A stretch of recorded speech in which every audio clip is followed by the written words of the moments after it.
आज का ये वीडियो बिहार में जो सरकार में बदलाव हुआ है उस पे मेरा क्या ओपिनियन है। क्योंकि मैं भी तो दिन रात यहाँ दिल्ली से बिहार को ही तो जीता हूँ। बीपीएससी के लिए तैयारी कराने के क्रम में निश्चित रूप से ऐसा शायद ही कोई क्लास हो जिसमें बिहार से रिलेटेड कोई ना कोई बात चर्चा में नहीं आती है। जब जनरली आदमी आधा घंटा कोई टॉपिक लिया, जैसे सब्सिडी पढ़ा रहा हूँ, सब्सिडी पढ़ाते पढ़ाते जब 15-20 मिनट हो जाता है तो 2-1 मिनट के लिए विषयांतर होता है, फिर दोबारा टॉपिक पे आते हैं, फिर 20-25 मिनट पढ़ने के बाद फिर 2-1 मिनट का विषयांतर होता है। एक टीचिंग आर्ट के तहत भी ऐसा होता है। और लोग जो बीपीएससी की तैयारी करने वाले हैं वो बिहार से दिल्ली में बैठ करके बिहार से जुड़े रहें, इसके लिए भी जरूरी है कि क्लास में पंजाब की चर्चा ना करें और दूसरे राज्यों की चर्चा ना करके बिहार में जो हो रहा है उसकी चर्चा की जाए। क्योंकि अदरवाइज दूसरे स्टेट वालों को क्या मतलब है कि बिहार में क्या हो रहा है। नेशनल पर्सपेक्टिव में जो थोड़े बहुत एनालिसिस करते होंगे, लेकिन बिहार के होने के नाते और बिहार से रिलेटेड काम करने के नाते स्वाभाविक रूप से हम लोग तो बिहार की चर्चा करते हैं क्लास में। और उसके दोनों पार्ट हैं, एक टीचिंग के तहत भी है, दूसरा जो बच्चे क्लास में पढ़ते हैं उनका बिहार से, दिल्ली में बैठ के बिहार से जुड़ाव बना रहे इसके लिए भी, प्लस अपना जो व्यक्तिगत एक पसंद है उस पसंद के नाते भी। कल जो बिहार में जो 28 तारीख को बिहार में सरकार, परसों जो सरकार बदली, तो निश्चित रूप से कहा जाता है कि उसमें सारे जो दो राजनीतिक दल है, मुख्य रूप से जदयू और बीजेपी, ये तो अपना अपने तरीके से वो जीते और वो सेलिब्रेट कर रहे हैं। आरजेडी शासन में होने के कारण जो उनको बेनिफिट था वो बेनिफिट उनके हाथ से निकल गया, तो वो निश्चित रूप से स्वाभाविक रूप से वो दुखी हैं। लेकिन इस पूरे प्रोसेस में एक चीज जो बार बार हार रहा है वो है बिहार। राजनीतिक दल जीत रहे हैं, कोई राजनीतिक दल कभी हारता है, कभी जीतता है, कभी ये अदला बदली होते रह रहा है। ठीक है, एक राजनीतिक दल जो नहीं हार रहा है वो जदयू है, और अदरवाइज बीजेपी और आरजेडी हारते जीतते रहते हैं।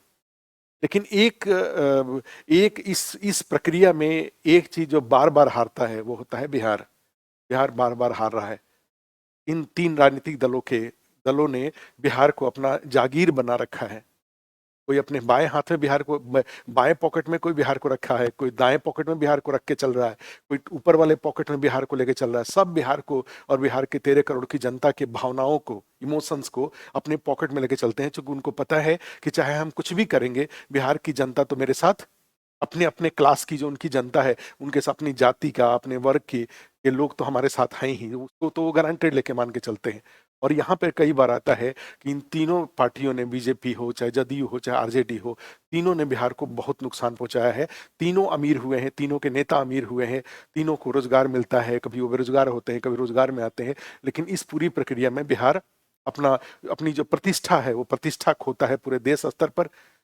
गलत कारणों से बिहार चर्चा में आता है, और फिर बिहार के लोग हैं वो, उनकी निराशा और बढ़ जाती है। लेकिन फिर वो निराशा, जैसे कि प्रशांत किशोर जी बार बार बोलते हैं कि आप हमेशा नेताओं के लिए वोट करते हैं, कभी अपने लिए वोट करिए। और उस तरह का मुझे भी यही लगता है कि बिहार के लोग के पास तो अब तो एक ही विकल्प रह गया है कि या तो वो, और आश्चर्यजनक बात है कि कई बार देखते हैं 50% वोटिंग होता है बिहार में। इसका मतलब निश्चित रूप से है कि या तो बड़े पैमाने पर लोग बिहार से माइग्रेट हो चुके हैं, इस कारण से परसेंटेज कम होता है, या लोगों का जो चुनाव है, वोटिंग में लोगों का इंटरेस्ट नहीं रह गया है, इसलिए वोटिंग परसेंटेज कम होता है। ठीक है, और यही स्थिति अगर बनी रही तो निश्चित रूप से बिहार के लिए बहुत दुर्भाग्यपूर्ण होगा ये कि हम किसी को चुन करके भेजें और वो चुनने के बाद जाकर के अपना अल्टी पल्टी करते रहे अपने लाइक्स एंड डिसलाइक्स के आधार पर। जबकि ये लाइक्स व्यक्तिगत चाहत और अनचाहत पर आधारित नहीं होना चाहिए, ये संविधान के अनुसार होने चाहिए। आप अपने आप को इतना बड़ा मत मान लीजिए कि आप किसी को, कभी तेजस्वी जी से कभी आपको उनको लगते हैं नापसंद करने, कभी लालू जी को नापसंद करने लगते हैं, कभी आप बीजेपी के लोगों को, मोदी जी को, अमित शाह जी को लगते हैं नापसंद करने, और आपकी नापसंदगी में, ठीक है, के कारण जो बिहार की प्रतिष्ठा है, बिहार का जो डेमोक्रेटिक वैल्यू है, बिहार में जो विकास की गति है, वो गति बार बार बदलती रहती है। क्योंकि मैं पीछे की बात करूं, शाहनवाज हुसैन जी थे, उद्योग मंत्री थे, बड़े मेहनत से काम कर रहे थे, और आपने बीजेपी के कुछ नेताओं के उच्छृंखल व्यवहार के कारण वो आपको पसंद नहीं आया और आप आरजेडी के साथ चले गए। शाहनवाज हुसैन जी जो कर रहे हो तो सारा रुक गया ना, और बिहार के औद्योगिक विकास के लिए जो उनके प्रयास थे सब अचानक से ठप हो गया। अब उस तरह से जाएंगे, आरजेडी की तरफ से जाएंगे, यहाँ पे सरकारी नौकरियां देना, टीचिंग में अपॉइंटमेंट और सारी बड़ी सारी नियुक्तियां सब हो रही थी, और उसको आपने पता चला कि ये सब प्रोसेस में सब चल रहा था, और आप किसी कारण से आप आरजेडी के लोगों को पसंद नहीं किया, या प्रधानमंत्री बनने का आपका जो सपना था वो पूरा नहीं हुआ, और आपने फिर उनको छोड़ करके आप इधर आ गए, फिर इस दिशा में जो काम हो रहे थे अब वो सब काम रुक जाएंगे। प्राथमिकताएं सरकार बदलने के कारण बदलती रहती हैं, ठीक है। तो मुझे लगता है कि ये सारी घटनाएं जो बिहार की हो रही हैं उसमें बिहार हारता है, बिहारी हारते हैं, बिहार की प्रतिष्ठा जो देश स्तर पे है वो प्रतिष्ठा धूमिल होती है। लोग बिहार को ऐसा मान के चल लेते हैं कि उसके विषय में सोचना ही छोड़ दो, वो राज्य एक अलग तरह का सिस्टम है, अलग तरह की राज्य है। तो एक ये वाला हो जाता है। जो दूसरे राज्य वाले हैं वो बिहार के बारे में सोचना ही छोड़ दिए हैं। उनको लगता है कि इस राज्य को इसके भरोसे ही छोड़ दो। आर्थिक मामलों में चाहे जितने भी डेवलपमेंटल इंडिकेटर्स है नीति आयोग के, उसमें सबसे नीचे है ही। Otherwise political point of view से भी जाएं तो लोगों ने इस राज्य को छोड़ ही देते हैं। इस तरह की घटनाएं घट रही हैं जिस तरह की राज्य में घटनाएं घट रही हैं। मजाक का विषय इसमें यही हो जाता है कि बिहार में सरकारें तो बदलती है, जब भी सरकार बदलती है तो सरकार के मुख्यमंत्री बदलते हैं ये पूरे। लेकिन बिहार एकमात्र यूनिक ऐसा राज्य है जहां पे सरकार बदलने पे उप मुख्यमंत्री बदलते हैं।